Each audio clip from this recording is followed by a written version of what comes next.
Cambridge school পরিচালিত online ক্লাসে সবাইকে স্বাগতম এবং সালাম। আসসালামু আলাইকুম ওয়া রাহমাতুল্লাহি ওয়া বারাকাতুহু।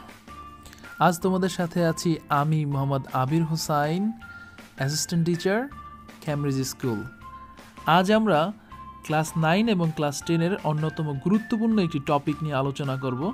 টপিকটির নাম হচ্ছে transformation of sentence. Transformation of সেন্টেন্সের অনেকগুলো স্টেপ রয়েছে, তার মধ্যে কয়েকটি স্টেপ খুবই কঠিন এবং কয়েকটি স্টেপ মোটামুটি সহজ। আজ আমরা অন্যতম কঠিন একটি ধাপ নিয়ে আলোচনা করব, যার নাম সিম্পল সেন্টেন্স থেকে কমপ্লেক্স সেন্টেন্স এবং কম্পাউন্ড সেন্টেন্স থেকে কমপ্লেক্স সেন্টেন্স। ক্লাসের শুরুতেই ধন্যবাদ জানাচ্ছি ঘুণে ধরা এই সমাজের মশালবাহী কমরেড, কামরাঙ্গীরচরের অন্যতম সফল উদ্যোক্তা ও শিক্ষা অনুরাগী এবং ক্যামব্রিজ স্কুলের চেয়ারম্যান জনাব নোমানুর রশিদ নোমান স্যারকে।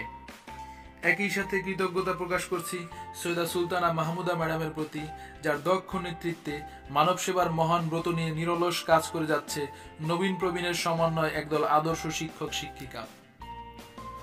সিম্পল সেন্টেন্স থেকে কমপ্লেক্স সেন্টেন্সের রূপান্তরটা খুব ভালো করে জানার জন্য তোমাদের অবশ্যই সিম্পল সেন্টেন্স এবং কমপ্লেক্স সেন্টেন্সের স্ট্রাকচারটা খুব ভালো করে বুঝতে হবে।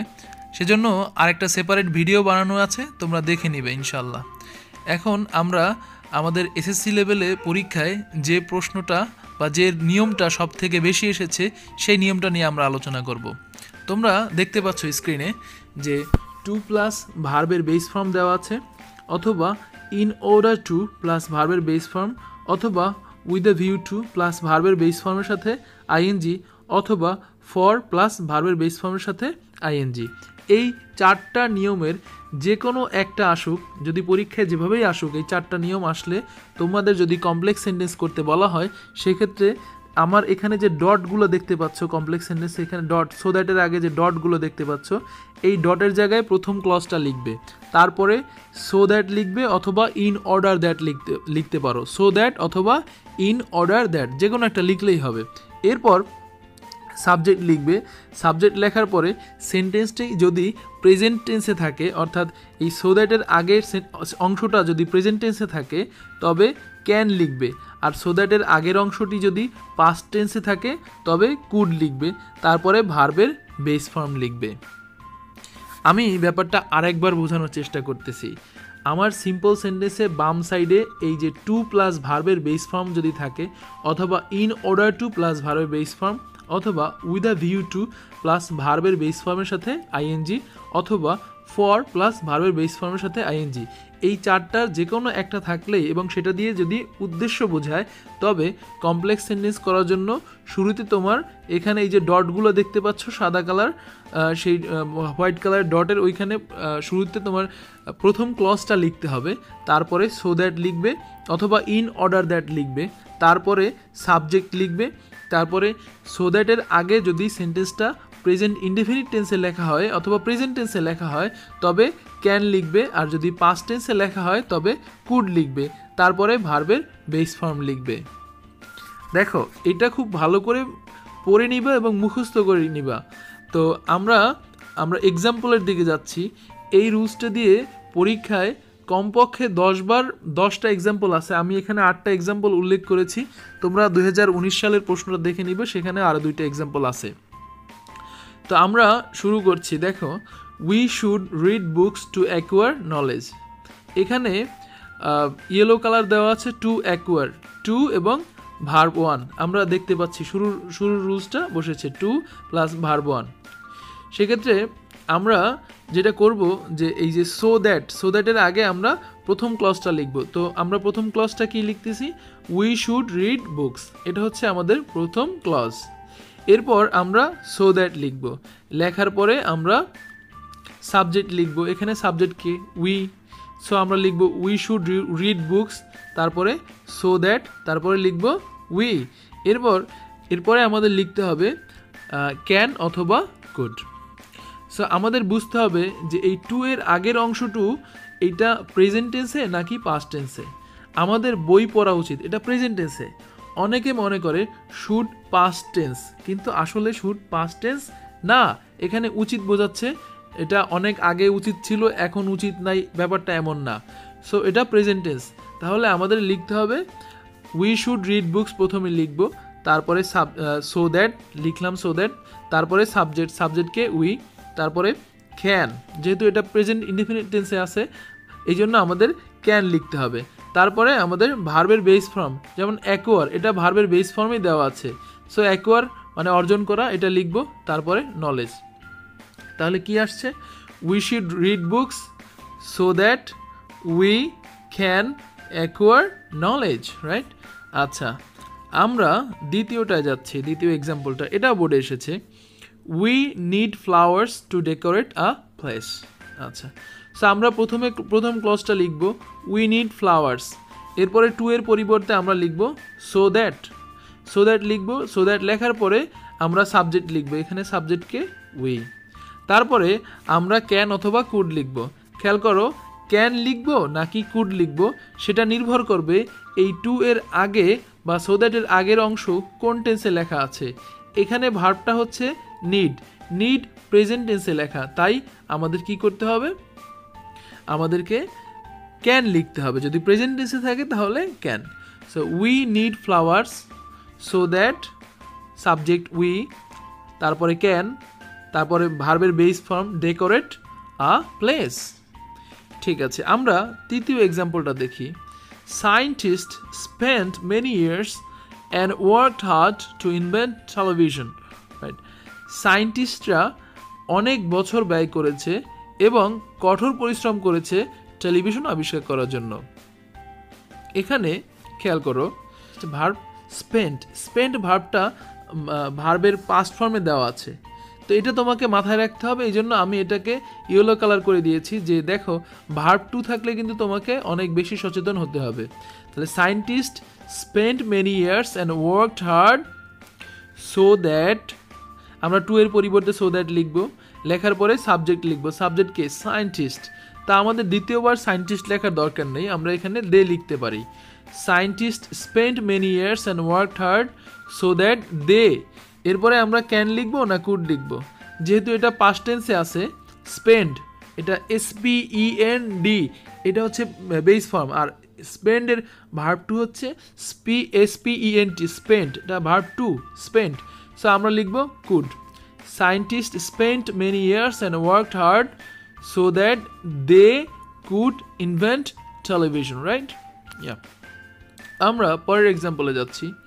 Students should attempt to answer all the questions, to এর পরিবর্তে আমরা লিখবো সো দ্যাট, তারপরে আবার সাবজেক্ট আনতে হবে। এখন এই সাবজেক্ট স্টুডেন্ট আরেকবার লেখার দরকার নেই, তাই আমরা লিখবো হি, তারপরে ক্যান অথবা কুড, যেহেতু এটা প্রেজেন্ট টেন্সে আছে তাই আমরা লিখবো ক্যান, তারপরে ভার্বের বেস ফর্ম হচ্ছে গেট, তারপরে গুড মার্কস, বাকি অংশ লিখে ফুল স্টপ দেব। Next one, we should read books to gain knowledge. এখানে শুড রিড আছে প্রেজেন্ট ফর্মে, অর্থাৎ তাহলে আমরা লিখবো can. So we should read books, to এর পরিবর্তে সো দ্যাট, তারপরে সাবজেক্ট হচ্ছে উই, তারপরে ক্যান, তারপরে ভার্বের বেস ফর্ম গেইন, তারপরে বাকি অংশ নলেজ, রাইট? আমরা নেক্সট ওয়ানটা যাচ্ছি। Ruplal decided to go and leave in the jungle in order to find piece. আচ্ছা, রূপলাল সিদ্ধান্ত নিল যে জঙ্গলে যাবে এবং সেখানে থাকবে শান্তি পাওয়ার জন্য। খেয়াল করো, ডিসাইডেড এটা ভার্ব টু আছে, খেয়াল করবা কিন্তু এখানে ভুলটা করা যাবে না। সো আমরা কি লিখবো? Ruplal decided to go and leave in the jungle in order to এর পরিবর্তে আমরা কি লিখবো? So that. তাহলে ইন অর্ডার টু এর জায়গায় আমরা লিখলাম সো দ্যাট, তারপরে সাবজেক্ট রূপলাল। তো রূপলাল আমরা বারবার লিখবো না একটা সেন্টেন্সে, রূপলালের প্রোনাউন হচ্ছে হি। তারপরে লিখবো ক্যান নাকি কুড বলো তো? যেহেতু ডিসাইডেড ভার্ব টু বা পাস্ট ফর্মে লেখা, তাই আমরা লিখবো কুড। তাহলে কি হচ্ছে? Ruplal decided to go and leave in the jungle so that he could, তারপরে ভার্বের বেস ফর্ম ফাইন্ড, তারপরে বাকি অংশ পিস। ঠিক আছে, এরপরের অংশ, my friend invited me to pay a visit to Cox's Bazar. এই 7 নম্বরটা খুবই পাজলিং বা ডিফিকাল্ট বলা যেতে পারে। My friend invited me to pay a visit to Cox's Bazar. আচ্ছা, আমরা দেখতে পাচ্ছি ভার্ব টু দেওয়া আছে। আচ্ছা, শুরুতে লিখি my friend invited me, to এর জায়গায় সো দ্যাট লিখলাম, এবার লিখবো সাবজেক্ট। এখন খেয়াল করো এই কাজটা কে করবে, ভিজিট টু কক্সবাজার, কক্সবাজারে ভিজিট কে করবে? আমার বন্ধু আমাকে আমন্ত্রণ জানিয়েছে কক্সবাজার ভিজিট করতে। তো ভিজিট কে করবে, আমার বন্ধু করবে না আমি করব? অবশ্যই আমি করব, কারণ আমাকে আমন্ত্রণ জানাচ্ছে, আমি যাব সেখানে।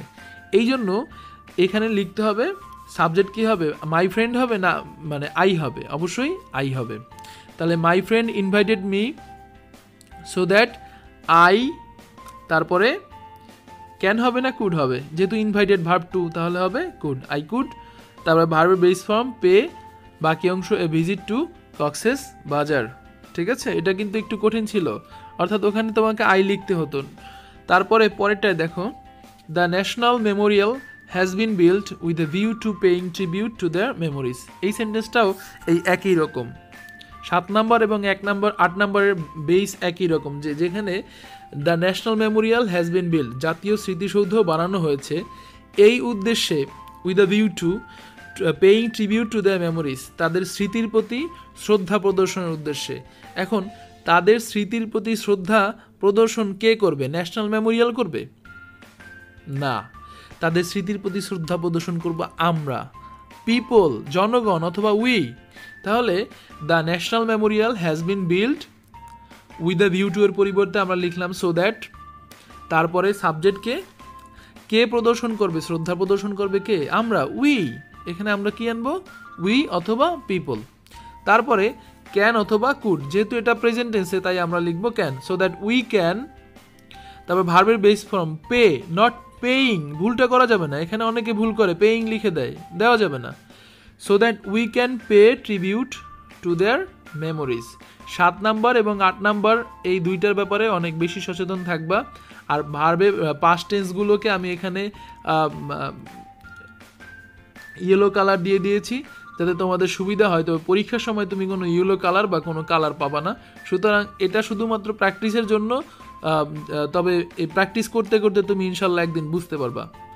আমরা এইখানে যে 8টা এক্সাম্পল দেওয়া আছে এবং এই প্রথমে এই যে মানে নিয়মটা দেওয়া আছে যে টু বা ইন অর্ডার টু অথবা উইথ দ্য ভিউ টু অথবা ফর, এগুলো থাকলে আমরা যে সো দ্যাট দিয়ে করি কমপ্লেক্স, এটা তোমাকে খুব ভালো করে আয়ত্ত করতে হবে, কেননা এই এক্সাম্পলটা অলরেডি 8-10 বার এসে গেছে, তোমাকে এটা বুঝতে হবে।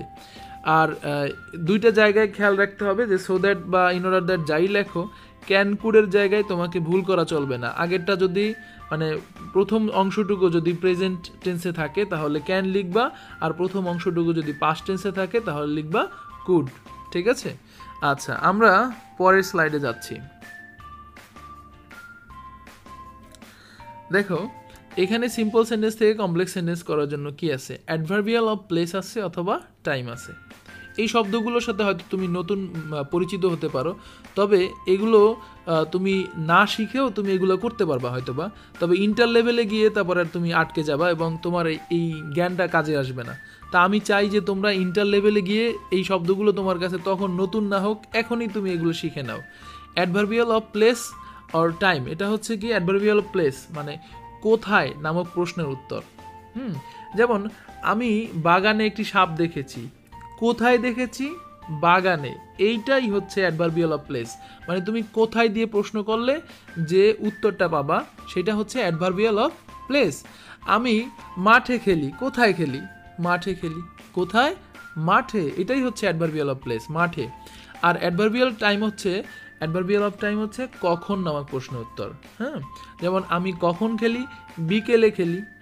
ঠিক আছে, তাহলে ওই বিকেলে শব্দটা হচ্ছে অ্যাডভার্বিয়াল অফ টাইম। আর কোথায় খেলি? মাঠে খেলি, ওটা হচ্ছে মাঠে। কোথায়? Adverbial of place. তো সিম্পল সেন্টেন্সে অ্যাডভার্বিয়াল অফ প্লেস অথবা টাইম থাকে, সেক্ষেত্রে কমপ্লেক্স সেন্টেন্স করার জন্য আমাদের এই নিয়মটা আমরা ব্যবহার করতে পারি। প্রথমে যদি এটা প্রেজেন্ট টেন্স মনে হয় সেক্ষেত্রে প্রথমে ইট ইজ দিবা, তারপরে অ্যাডভার্বিয়াল অফ প্লেসটা দিবা, তারপরে হোয়ার লিখবা, তারপর বাকি অংশ লিখবা। একটা এক্সাম্পল দেখা যাক। হি ওয়াজ বর্ন ইন হুগলি। কার কথা বলতেছে বুঝো? আচ্ছা আমি বলে দিচ্ছি, হাজি মুহাম্মদ মহসিন সম্পর্কে বলছে। So he was born in Hooghly. দেখো আমি ইন হুগলিটাকে ইয়েলো কালার করে দিয়েছি। এখন তুমি বলো তো ইন হুগলি এটা অ্যাডভার্বিয়াল অফ প্লেস নাকি অ্যাডভার্বিয়াল অফ টাইম? আচ্ছা এটা হচ্ছে অ্যাডভার্বিয়াল অফ প্লেস।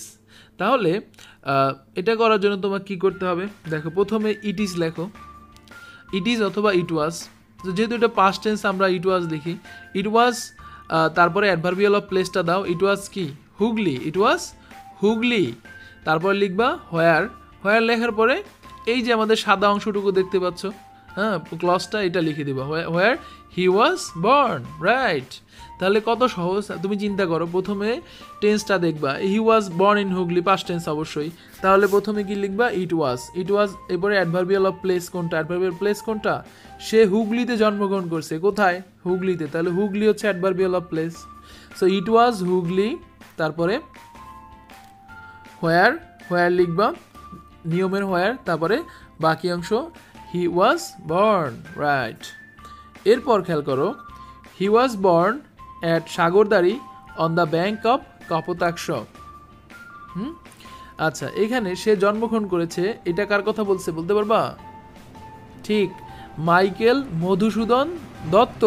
তো সাগরদাড়ি মানে কপোতাক্ষ নদীর তীরে সাগরদাড়ি গ্রামে জন্মগ্রহণ করেন মাইকেল মধুসূদন দত্ত। ইট ইজ যেটা দাও, আচ্ছা ইট ওয়াজ দিলা, it was Sagardari on the bank of Kapotaksha, তারপরে আমরা লিখব হোয়ার হি ওয়াজ বর্ন, রাইট। আমরা 3 নম্বর উদাহরণে যাচ্ছি, he was born at Cumberland on April 4, 1770। এটা কার সম্পর্কে বলা হয়েছে মনে আছে? একজন ইংরেজ রোমান্টিক কবি উইলিয়াম ওয়ার্ডসওয়ার্থ সম্পর্কে বলা হয়েছে। এটাও তোমাদের পরীক্ষায় এসেছিল। খেয়াল করো, এখানে 2টা নিয়ম কাজ করে, একটা হচ্ছে adverbial of place at Cumberland, আর আরেকটা হচ্ছে adverbial of time on April 4, 1770। এখন তুমি কোনটা ইউজ করবা? যে কোনো একটা ইউজ করবা, এটা 2ভাবেই করা যায়, তুমি যে কোনো একভাবে করতে পারবো। আচ্ছা, আমরা এখানে নিয়মটা দেখতেছি।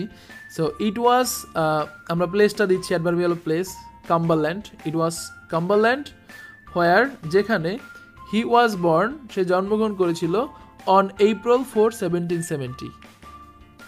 এইভাবেও করতে পারো, অথবা তুমি যদি অ্যাডভার্বিয়াল অফ টাইম দিয়ে করতে চাও তাহলে এভাবে লিখবা যে ইট ওয়াজ, তারপর অ্যাডভার্বিয়াল অফ টাইম কোনটা, এপ্রিল 4, 1770। এখন যেহেতু তুমি টাইম দিচ্ছ তাহলে হোয়ার দেওয়া যাবে না, তোমাকে লিখতে হবে হোয়েন। টাইম দিলে কি লিখতে হবে? হোয়েন। তাহলে it was April 4, 1770 when he was born at Cumberland. আমি আবার বলছি, 3 নাম্বার এক্সাম্পলটা খেয়াল করো ভালো করে।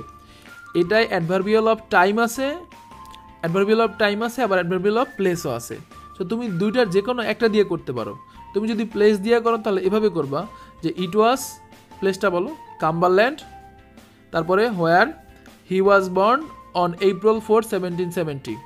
আর যদি অ্যাডভার্বিয়াল অফ টাইম দিয়ে করো সেক্ষেত্রে ইট ওয়াজ, অ্যাডভার্বিয়াল অফ টাইম বলো April 4, 1770 when he was born at Cumberland. Adjective plus singular common noun যদি থাকে, অথবা adjective plus plural common noun যদি থাকে, অথবা আর্টিকেল প্লাস অ্যাডজেক্টিভ থাকে, এই 3টা ক্ষেত্রেই আমাদের কমপ্লেক্স সেন্টেন্স করার নিয়মটা এরকম হয় যে article plus noun plus which plus be verb plus adjective, অথবা article plus noun plus who plus be verb plus adjective. খুব দ্রুত বলতেছি তো তোমার জন্য বোঝা খুব কষ্টকর হয়ে যাচ্ছে। আসলে শুরুতে এভাবে না বলে আমি এক্সাম্পলটা দিই, তাহলে বোঝাটা সহজ হয়ে যাবে। দেখো, a corrupt man can do anything against morality. একজন করাপ্ট ম্যান মানে দুর্নীতিপরায়ণ ব্যক্তি, ক্যান ডু করতে পারে এনিথিং যে কোনো কিছু, অ্যাগেনস্ট মরালিটি নৈতিকতার বিরুদ্ধে। এখন এখানে খেয়াল করো, আ করাপ্ট ম্যান, এখানে প্রথমে আর্টিকেল আছে কি না? হ্যাঁ আছে, আ। দেন অ্যাডজেক্টিভ করাপ্ট, করাপ্ট মানে কি? দুর্নীতিপরায়ণ। ওই যে বলছিলাম অ্যাডজেক্টিভ চেনার জন্য তোমাকে কী করতে হবে? কেমন দিয়ে প্রশ্ন করতে হয়, তাহলে অ্যাডজেক্টিভ পাওয়া যায়। তাহলে সে কেমন মানুষ? দুর্নীতিপরায়ণ বা দুর্নীতিগ্রস্ত। তারপরে সিঙ্গুলার কমন নাউন হচ্ছে ম্যান, তাহলে আ করাপ্ট ম্যান। ঠিক আছে, এটা বোঝার চেষ্টা করবা। এই নিয়মটা তোমাদের ইন্টারে আরও বেশি লাগবে। এসএসসি লেভেলে যদি 5টা এক্সাম্পল এসে থাকে, ইন্টারে অন্তত 15টা এক্সাম্পল আছে যেগুলো বোর্ডে এসেছে। সো আমি মানে যারা এই পর্যন্ত যারা ভিডিওটা দেখতেছো তারা নিশ্চয়ই খারাপ স্টুডেন্ট না, তারা ভালো স্টুডেন্ট এবং তারা শেখার জন্যই এসেছো। সো আমি ধরে নিচ্ছি যে তোমরা অনেক ভালো স্টুডেন্ট, কারণ ধৈর্য ধারণ করে বাকিটুকু শেখার চেষ্টা করো, ইন্টারে কাজে লাগবে। তো এখানে দেখতে পাচ্ছ আর্টিকেল এ, অ্যাডজেক্টিভ হচ্ছে করাপ্ট, আর সিঙ্গুলার কমন নাউন হচ্ছে ম্যান। করাপ্ট কেন অ্যাডজেক্টিভ আমি আবার বলি যে কেমন নামক প্রশ্নের উত্তর হচ্ছে অ্যাডজেক্টিভ। সো এখানে দেখতে পাচ্ছি আ করাপ্ট ম্যান, একজন দুর্নীতিপরায়ণ ব্যক্তি। কেমন ব্যক্তি? দুর্নীতিপরায়ণ ব্যক্তি। তাহলে আর্টিকেল, তারপরে অ্যাডজেক্টিভ, তারপরে নাউন দেওয়া আছে। সেক্ষেত্রে প্রথমে কি করবা? ব্যক্তিবাচক নাকি বস্তুবাচক? খেয়াল করো, অবশ্যই ব্যক্তিবাচক। সেক্ষেত্রে এই নিয়মটা দিয়ে কাজ হবে, হু দিয়ে। তাহলে প্রথমে article a, noun man, a man, who, তারপরে ইজ, তারপরে অ্যাডজেক্টিভ কি? Corrupt, a man who is corrupt. A man who is corrupt can do anything against morality. আমরা এটা বোঝার জন্য আমরা আরেকটা বাংলা উদাহরণ খেয়াল করলে কেমন হয়, যদি আমি বলি যে একটি সুন্দর ফুল, তাহলে আমরা যদি বলি একটি সুন্দর ফুল, এটা হয় সিম্পল, বাট এটাকে কমপ্লেক্স করার জন্য আমরা বলি যে একটি ফুল যা কিনা সুন্দর। একজন মেধাবী স্টুডেন্ট বা একজন মেধাবী ছাত্র, তাহলে আমরা এটাকে কমপ্লেক্সে কীভাবে বলবো? একজন ছাত্র যে কিনা মেধাবী। ঠিক একইভাবে একজন দুর্নীতিপরায়ণ ব্যক্তি, একজন ব্যক্তি যে কিনা দুর্নীতিপরায়ণ, এটাকেই আমরা ইংরেজিতে এভাবে বলবো যে a man who is corrupt.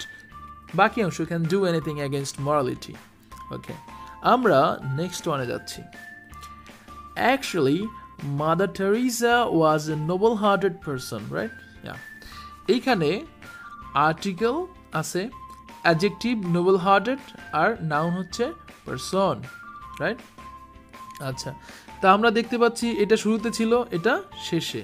তাহলে আমরা শুরুর অংশটা লিখে নেই, অ্যাকচুয়ালি মাদার তেরেসা ওয়াজ, এরপরে আমরা কি লিখব?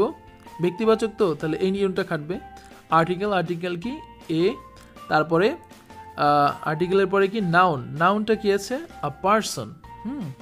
আ নাউন হচ্ছে কি? পারসন, আ পারসন। তারপরে হু, যেহেতু এটা ওয়াজ লেখা আছে পাস্ট টেন্সে, তাই এখানে আমরা লিখবো পাস্ট টেন্সে। তো বি ভার্ব এখানে পাস্ট টেন্স হচ্ছে ওয়াজ। তাহলে actually mother Teresa was a, article a, noun, noun কি? নাউন হচ্ছে পারসন, আ পারসন। তারপরে হু, হু, তারপরে ওয়াজ, বি ভার্ব হচ্ছে ওয়াজ, তারপর অ্যাডজেক্টিভ হচ্ছে Nobel hearted. Actually, Mother Teresa was a person who was noble-hearted, right? Yes. আমরা 3 নম্বর এক্সাম্পলে যাচ্ছি। দেখো, the idle always lag behind.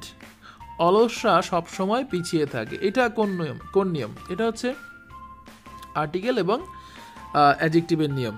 যে আর্টিকেল দা দেখতে পাচ্ছি, আর আইডল মানে কি? অলস। কেমন? অলস। হ্যাঁ, মনে আছে তো? অ্যাডজেক্টিভ চেনার জন্য কেমন দিয়ে প্রশ্ন করতে হয়। আইডল মানে কি? অলস। দা আইডল মানে অলসরা। যখন আর্টিকেলের সাথে অ্যাডজেক্টিভ হয় তখন ওইটা প্লুরাল বোঝায়, ঠিক আছে? সো দা আইডল মানে হচ্ছে অলসরা অলওয়েজ ল্যাগ বিহাইন্ড, পিছিয়ে পড়ে সব সময়। তো এখানে এটা এই নিয়মের ক্ষেত্রেও আমাদের এটাই ফলো করতে হবে। তো আমরা প্রথমে লিখছি দা, প্রথমে আমরা কি লিখবো? এটা ব্যক্তি বোঝায়, অলস দিয়ে কি ব্যক্তি বোঝায় না বস্তু বোঝায়? অবশ্যই ব্যক্তি। তাহলে আমাদের এই নিয়মটা খাটবে। প্রথমে আমি আর্টিকেল লিখি, আর্টিকেল কি আছে? দা। তারপরে আমি কি লিখব? তারপর লিখব নাউন। এখন দেখো এখানে কিন্তু আর্টিকেল অ্যাডজেক্টিভ আছে বাট নাউন নাই। এখন অলস দিয়ে কাদের বোঝানো হচ্ছে? মানুষকে বোঝানো হচ্ছে। আর একজন মানুষ না অনেক? আমি তো আবার বলছি যে আর্টিকেল এবং অ্যাডজেক্টিভ থাকলে ওটা প্লুরাল বোঝায়, সিঙ্গুলার বোঝায় না। তাহলে আমরা দা এর পরে এই আর্টিকেল তো লিখলাম, এবার নাউন লিখতে হবে দা। এবং নাউনটা কি? অলস কারা হয়? মানুষ। দা পিপল আমরা লিখতে পারি দা পিপল। তারপরে আমরা লিখবো হু, তাই তো? তবে বি ভার্ব। এখন পিপল কি সিঙ্গুলার না প্লুরাল? প্লুরাল, লোকজন, অনেক লোক। So who are, the people who are. এবার হচ্ছে অ্যাডজেক্টিভ, অ্যাডজেক্টিভ কি? Idle. The people who are idle, লোকজন যারা কিনা অলস, ঠিক আছে? তবে বাকি অংশ অলওয়েজ ল্যাগ বিহাইন্ড, রাইট? তাহলে এটা আবার একটু বোঝার চেষ্টা করো।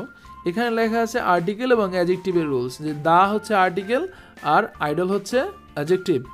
তো আর্টিকেল এবং অ্যাডজেক্টিভ যখন হয় তখন সেটা দিয়ে একটা শ্রেণী বোঝায়, প্লুরাল কিছু বোঝায়। যেমন আমরা দা পুয়ার বলতে কি বোঝাই? দা পুয়ার মানে গরিবরা, দ্য রিচ ধনীরা। দা আইডল মানে অলসরা, অনেক মানুষ, অনেক অলস, সব অলসকে বোঝাচ্ছে। সো এখানে আমরা যেটা করব, প্রথমে ব্যক্তি বোঝাচ্ছে যেহেতু, তাই এই দ্বিতীয় নিয়মটা কাজে লাগবে। আর্টিকেল দা, তারপর নাউন, এখানে তো নাউন নেই, আইডলের পরে নাউন নেই, এই জন্য নাউন ধরে নিতে হবে।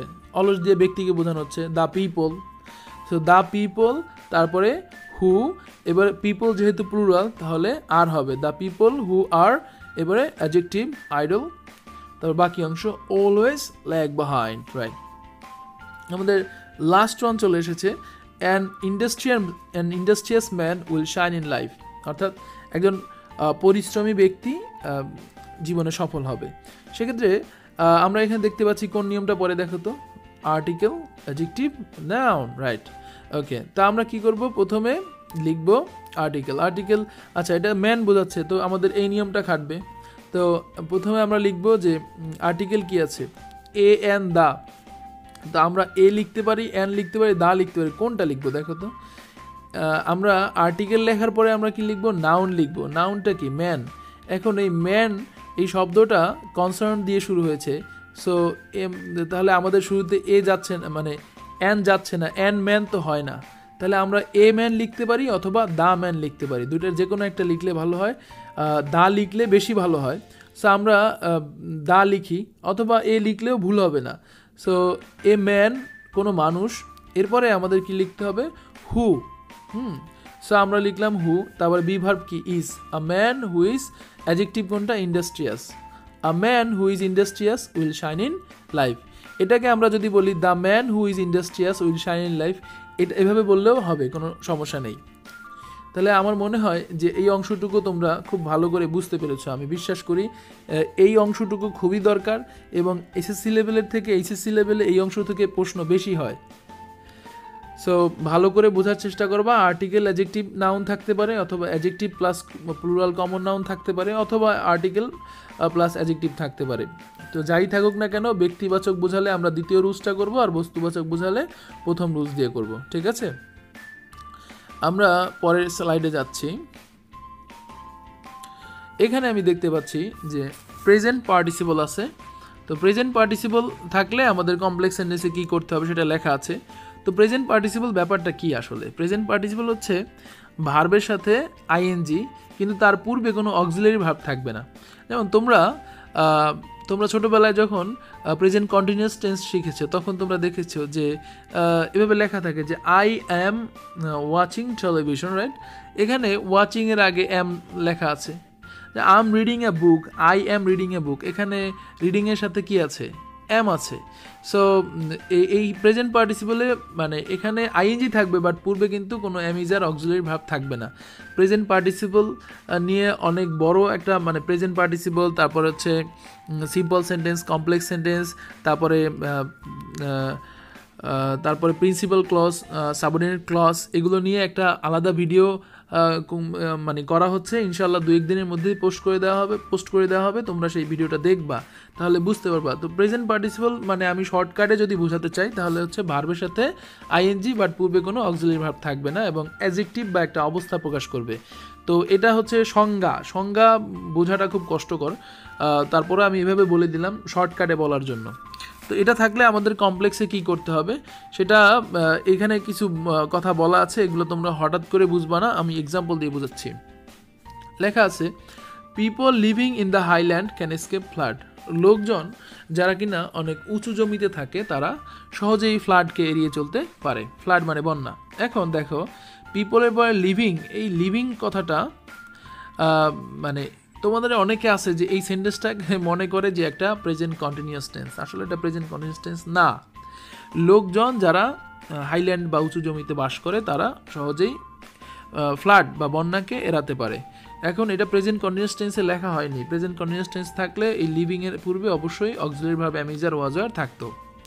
তো এই যে ভার্বের সাথে আইএনজি, বাট পূর্বে কিন্তু কোনো অক্সিলারি ভার্ব নেই। অক্সিলারি ভার্ব না থাকার কারণে এটা হচ্ছে প্রেজেন্ট পার্টিসিপল সাবজেক্টের পরে। হ্যাঁ, তো এই ক্ষেত্রে আমাদের যেটা করতে হবে যে তুমি প্রথমে সাবজেক্ট লিখবা পিপল, লেখার পর রিলেটিভ প্রোনাউন লিখবা। রিলেটিভ প্রোনাউন আমরা জানি যে রিলেটিভ প্রোনাউন হচ্ছে হু, হুইচ এবং দ্যাট, আরও থাকতে পারে, বাট আমাদের দরকার পড়ে না। তা আমরা হু, হুইচ, দ্যাট, ব্যক্তির ক্ষেত্রে হু আর বস্তুর ক্ষেত্রে আমরা হু হুইচ এবং দ্যাট বসাবো। তাহলে পিপল কি ব্যক্তি না বস্তু? অবশ্যই ব্যক্তি। তাহলে আমরা বসাবো হচ্ছে relative pronoun who, people who, তারপরে ভার্বের বেস ফর্ম এই লিভিং, এটার বেস ফর্ম হচ্ছে live, the people who live. এবারে বাকি অংশ যা আছে যেমন আছে তাই দিয়ে দিবা, in the highland can escape flood, শেষ হয়ে গেল। কত সহজ, মানে পিপল এটা ব্যক্তি, এরপরে একটা রিলেটিভ প্রোনাউন দিবা, ব্যক্তিবাচক রিলেটিভ প্রোনাউন হচ্ছে হু, আর এই যে লিভিং শব্দটা আছে না এর বেস ফর্ম লিখবা লিভ, পিপল হু লিভ। বাকি অংশ in the highland can escape flood. এদিকে যদি আরও অনেক দূর থাকতো, এখান থেকে শুরু করে একদম মানে লন্ডন পর্যন্ত যেত, তাও তুমি ওই পর্যন্ত লিখে দিতে, কোনো সমস্যা নেই। বাট চেঞ্জ তো মূলত এখানে, ঠিক আছে। পিপল ব্যক্তিবাচক, এই জন্য হু লিখবা, আর ভার্বের বেস ফর্ম হচ্ছে লিভিংয়ের বেস ফর্ম হচ্ছে লিভ। তাহলে people who live in the highland can escape flood, right? Okay, এখন কাজটা খুব সহজ মনে হচ্ছে, আসলে এটা যে প্রেজেন্ট পার্টিসিপল রুলস দিয়ে এসেছে পরীক্ষায় সেইটাই অনেকে বুঝবা না, এটাই হচ্ছে সমস্যা। একটু ভালো করে খেয়াল করতে হবে যে এই প্রেজেন্ট পার্টিসিপল কীভাবে হয়, অর্থাৎ সাবজেক্টের পরে আমাদের এই ভার্বের সাথে আইএনজি, বাট পূর্বে কিন্তু কোনো অক্সিলারি ভার্ব নেই, এটাকেই বলা হয় প্রেজেন্ট পার্টিসিপল। এই প্রেজেন্ট পার্টিসিপলের আরও সুন্দর সংজ্ঞা এবং উদাহরণ সহ বুঝিয়ে দেওয়া হয়েছে আরেকটা ভিডিওতে, সেপারেট ভিডিওতে, ওটা তোমরা দেখে নিবা যদি তোমরা সত্যিকারের সিম্পল কমপ্লেক্স কম্পাউন্ড শিখতে চাও। আমি এখন যে নিয়মগুলো শেখাচ্ছি এই নিয়মগুলো শুধু নিয়মের মধ্যে, ইন্টার লেভেলে কিন্তু শুধু নিয়ম দিয়ে আসে না, ইন্টারের নিয়মের বাইরে অনেক প্রশ্ন আসে। এমনকি আমাদের বোর্ডেও দুই একটা বোর্ডে আমরা দেখেছি যে মানে নিয়মে আসে না, নিয়মের বাইরে এসেছে। তো সেগুলো পারতে হলে আমার মনে হয় সেই ভিডিওটা দেখা উচিত। তোমরা যারা এই পর্যন্ত ধৈর্য ধারণ করে ক্লাস করেছো তারা অবশ্যই সেই পর্যন্ত দেখবা, সেই ভিডিওটা দেখবা, আমি বিশ্বাস করি। যদি মানে কোনো মানে সামনে যে কোনো ধরনের প্রশ্ন আসলে তোমরা সলভ করতে চাও, সেক্ষেত্রে তোমরা সেই ভিডিওটা দেখতে পারো। আর যদি মনে করো না এটা দিয়েই হয়ে যাবে, তাহলে হতে পারে এসএসসি লেভেল পার হয়ে যাবে হয়তোবা। এখন দেখো, তাহলে প্রেজেন্ট পার্টিসিপল কি? ভার্বের সাথে আইএনজি, বাট পূর্বে কোনো অক্সিলারি ভার্ব থাকবে না কিন্তু, হ্যাঁ। বাট এটাই যে প্রেজেন্ট পার্টিসিপল বোঝায় তা না, আমি তোমাদের শুধুমাত্র এসএসসি লেভেলের জ্ঞান মানে বোঝানোর জন্য বলতেছি। আমি আবারও বলছি, তোমরা দরকার হলে ওই ভিডিওটা দেখে নিও। তাহলে people living in the highland can escape flood. যদি তুমি পরীক্ষার হলে দেখো যে সাবজেক্ট আছে, সাবজেক্টের পরে ভার্বের সাথে আইএনজি আছে, সেক্ষেত্রে কী করবা, সাবজেক্টটা ব্যক্তিবাচক নাকি বস্তুবাচক দেখবা। সো পিপল যেহেতু ব্যক্তিবাচক, তাই আমাদের রিলেটিভ প্রোনাউন হিসেবে বসবে কি? বসবে হু, পিপল হু, এবং ভার্বের বেস ফর্ম কি? Live, people who live in the highland can escape flood. পড়াটা সহজ, শুধু প্রেজেন্ট পার্টিসিপল যে পরীক্ষা এসেছে এই যে ভার্বের সাথে আইএনজি, এই ব্যাপারটাই তুমি অনেকে মানে বুঝতে পারবা কিনা সেটাই প্রশ্ন। মানে পরীক্ষার হলে বুঝতে পারাটা খুব কষ্টকর, আসলে কোন রুলসটা এসেছে, এটাই তো রুলস তো অনেকেরই মুখস্থ থাকে, কিন্তু কোনটা এসেছে সেটাই তো মুখস্থ থাকে না। যাই হোক, আমি বোধহয় অনেক বেশি ধারণা করে ফেলেছি, আমরা পরেরটা যাচ্ছি। The students studying regularly can expect a good result. খেয়াল করে সাবজেক্ট দেওয়া আছে দ্য স্টুডেন্টস, এরপরে কি আছে? ভার্বের সাথে আইএনজি, স্টাডিং, রাইট? তো সো স্টাডিং দেওয়া আছে, এই যে ভার্বের সাথে আইএনজি দেওয়া আছে, অর্থাৎ এটা একটা প্রেজেন্ট পার্টিসিপল, রাইট? সো আমরা কি করব? দ্য স্টুডেন্টস, তারপর রিলেটিভ প্রোনাউন কি বলো তো? রিলেটিভ প্রোনাউন কি? স্টুডেন্টস ব্যক্তি, তাহলে হু, তারপরে ভার্বের বেস ফর্ম কি? Study, the students who study regularly can expect a good result. কত সহজ হয়ে গেল না? এখন দেখো, সেন্টেন্সে যদি পাস্ট পার্টিসিপল থাকে সেক্ষেত্রে তুমি কি করবে? এক্সাম্পলের মাধ্যমে দেখা যাক। এখানে এক্সাম্পল দেওয়া আছে, এই এক্সাম্পলটা আমাদের পরীক্ষায় এসেছে। এখানে যতগুলো এক্সাম্পল দেওয়া আছে সবগুলো এসএসসি পরীক্ষায় এসেছে। The programmes telecast by television are very interesting, right? খেয়াল করো, যে সকল প্রোগ্রামসগুলো টেলিভিশন দ্বারা সম্প্রচারিত হয় তা খুবই ইন্টারেস্টিং, মানে মজার। এখন এটা পাস্ট পার্টিসিপলে আছে, পাস্ট পার্টিসিপল, রাইট? তো কীভাবে বুঝবো? এখানে দ্য প্রোগ্রামস হচ্ছে সাবজেক্ট, এরপরে টেলিকাস্ট, এটার ভার্ব 3 হচ্ছে টেলিকাস্ট, টেলিকাস্টের ভার্ব 1, ভার্ব 2 এবং ভার্ব 3 তিনটাই হচ্ছে টেলিকাস্ট। দ্য প্রোগ্রামসগুলো টেলিকাস্ট যা কিনা সম্প্রচারিত হয়, এটা হচ্ছে রিডিউসড প্যাসিভ ফর্মে, অর্থাৎ হুইচ আর টেলিকাস্ট সেটা লেখা নেই। The programmes telecast by television are very interesting. এই আমি তো বলেছি এইমাত্র যে টেলিকাস্টের ভার্ব 1, 2, 3 তিনটাই এক। এখন তুমি বলবো স্যার তাহলে এটা যে ভার্ব 1 বা 2-তে নেই বা 3-তে আছে কীভাবে বুঝবো? তোমরা জানো যে বাইয়ের আগে সবসময় ভার্ব 3 বসে, মানে বেশিরভাগ ক্ষেত্রেই বাইয়ের আগে কি বসে? ভার্ব 3। তাহলে বুঝে গেলা যেটা ভার্ব 3। তো আমরা জানি যে ভার্ব থ্রির আগে আমরা যে টেন্স যেখানে পড়েছি, প্রেজেন্ট ইনডিফিনিট, প্রেজেন্ট কন্টিনিউয়াস বা এরকম আমরা টেন্স পড়েছি না 12টা স্ট্রাকচার, সেখানে তুমি দেখেছো সবগুলো ভার্ব থ্রির আগে সবসময় অক্সিলারি ভার্ব থাকে, কিন্তু এটার পূর্বে কোনো অক্সিলারি ভার্ব নেই। অর্থাৎ ভার্ব থ্রির আগে যদি অক্সিলারি ভার্ব না থাকে তাহলে ওটা পাস্ট পার্টিসিপল, আর ভার্বের সাথে আইএনজি এর আগে যদি কোনো অক্সিলারি ভার্ব না থাকে সেটা প্রেজেন্ট পার্টিসিপল। শুধুমাত্র এতটুকু বোঝার জন্য, মানে নর্মালি বোঝানোর জন্য আমি এটুকু বললাম। ওটার ডেফিনিশন তোমরা ওই ভিডিওতে দেখবা, আমি যে আরেকটা সেপারেট ভিডিও করেছি সেখানে। So the programmes telecast by television are very interesting. তো বাইয়ের আগে এটা হচ্ছে ভার্ব থ্রি এবং তার পূর্বে কোনো অক্সিলারি ভার্ব নেই, তাই এটা পাস্ট পার্টিসিপল। এই জন্য আমরা কি করব, প্রথমে সাবজেক্ট লিখব কমপ্লেক্স করার জন্য, দ্য প্রোগ্রামস। তারপরে রিলেটিভ প্রোনাউন। প্রোগ্রামস কি ব্যক্তি না বস্তু বলো তো? প্রোগ্রামস হচ্ছে মানে ব্যক্তি তো না অবশ্যই, তাহলে এটার জন্য আমরা বসাবো হুইচ। ঠিক আছে, দ্য প্রোগ্রামস, তারপরে হুইচ। এবারে অক্সিলারি ভার্ব। প্রোগ্রাম কি একটা না অনেকগুলো? এখানে অনেকগুলো, তাহলে আর হতে পারে আবার ওয়ার হতে পারে। যেহেতু এটা প্রেজেন্ট টেন্সে, এই যে আর ভেরি ইন্টারেস্টিং, এটা প্রেজেন্ট টেন্সের ব্যাপার, এই জন্য আমাদের কি লিখতে হবে? আর লিখতে হবে। দ্য প্রোগ্রামস, তারপরে রিলেটিভ প্রোনাউন হচ্ছে হুইচ, তারপরে অক্সিলারি ভার্ব কি? Are. The programmes which are, এবার ভার্ব থ্রি টেলিকাস্ট, তারপর বাকি অংশ by television are very interesting. ঠিক আছে, সো প্রেজেন্ট পার্টিসিপল আসুক অথবা পাস্ট পার্টিসিপল আসুক, সাবজেক্টের পরে অবশ্যই যেটা করবো সেটা হচ্ছে রিলেটিভ প্রোনাউন বসাবা। ব্যক্তিবাচক হলে হু বসাবা, আর বস্তুবাচক বা অন্য কিছু হলে হুইচ বসাবা। এরপরে তোমার যেটা বসানোর দরকার হয়, অর্থাৎ প্রেজেন্ট পার্টিসিপল হলে এই যে রিলেটিভ প্রোনাউনের পরে ভার্বের বেস ফর্ম হয়, যেমন লিভ অথবা স্টাডি। আর যদি পাস্ট পার্টিসিপল হয় তাহলে রিলেটিভ প্রোনাউনের পরে আমাদের অক্সিলারি ভার্ব লিখতে হয়, তারপরে ভার্ব থ্রি লিখতে হয়। তাহলে এটা কি হবে? The programmes which are telecast by television are very interesting. এই রুলস দুইটাও খুবই খুবই ইম্পর্টেন্ট। আচ্ছা, আমরা পরেরটা যাচ্ছি। দেখো, সিম্পল সেন্টেন্সে বাই প্লাস ভার্বের বেস ফর্মের সাথে যদি আইএনজি থাকে তাহলে কমপ্লেক্স সেন্টেন্স করার সময় আমরা এই নিয়মটা ব্যবহার করি। নিয়মটা বুঝবা না, আমরা এক্সাম্পল দিয়ে বোঝানোর চেষ্টা করতেছি।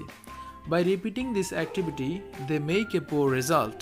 আমরা এখানে বাই দেখতে পাচ্ছি নিয়মের, এবং ভার্বের বেস ফর্মের সাথে আইএনজি, রিপিট এর সাথে ING, repeating. By repeating this activity they make a poor result. শুধু আমরা এতটুকু আছে কিনা সেটা আমরা দেখব।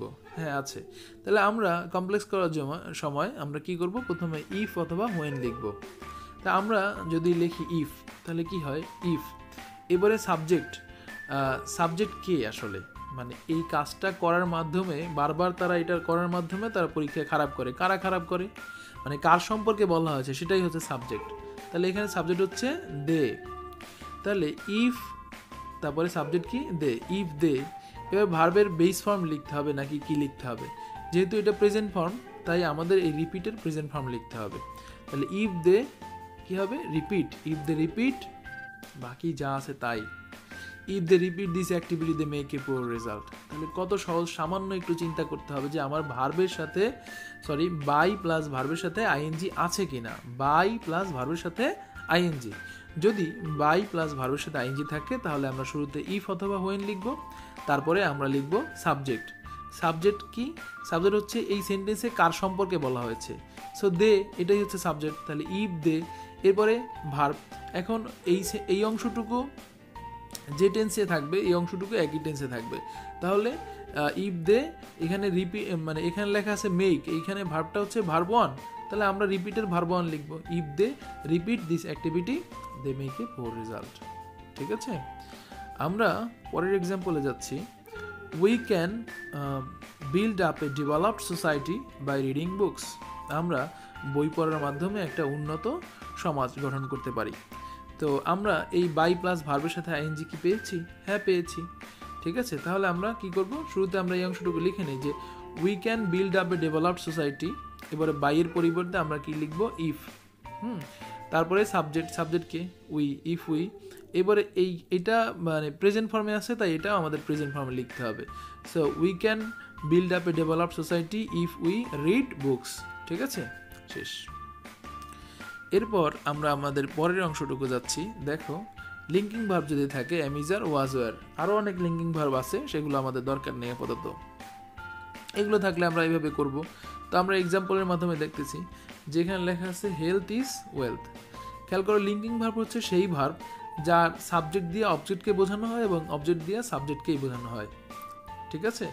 So health is wealth, health কি? ওয়েলথ। আবার ওয়েলথ কি? ওয়েলথ হচ্ছে হেলথ, মানে স্বাস্থ্যই সম্পদ বা, ঠিক আছে? তো এইটাই, তো এখানে এই সাবজেক্ট এবং অবজেক্টের মাঝে সম্পর্ক স্থাপন করে হচ্ছে লিঙ্কিং ভার্ব, যেমন am is are, was, were. তো এক্ষেত্রে আমরা যেটা করব সেটা হচ্ছে প্রথমে ইট ইজ লিখব। ঠিক আছে?